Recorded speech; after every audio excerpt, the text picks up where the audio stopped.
let me just scan across it to remind us of the breadth and the depth of the UN agenda, beginning, of course, with peacekeeping, which gathers the most headlines. 16 operations at the front lines in the most difficult circumstances you can imagine.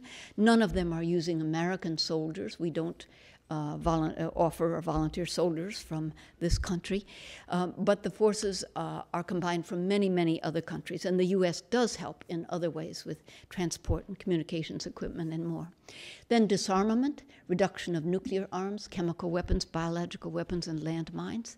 Then development, meaning addressing the condition of the poorest of the poor. Human rights, setting the norms and standards, putting the spotlight on the worst offenders, seeking to encourage countries to improve their human rights records. And humanitarian relief, of course. As we sit here this evening, 20 million refugees are under the protection of the United Nations.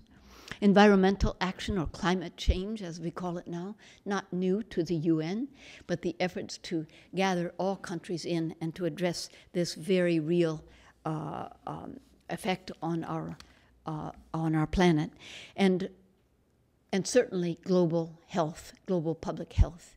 AIDS, malaria, tuberculosis, and included in that have to be health as it affects safe birth and maternity.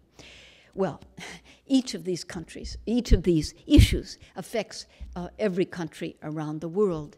And in the developed countries, they're not major problems or crises, but in many they are.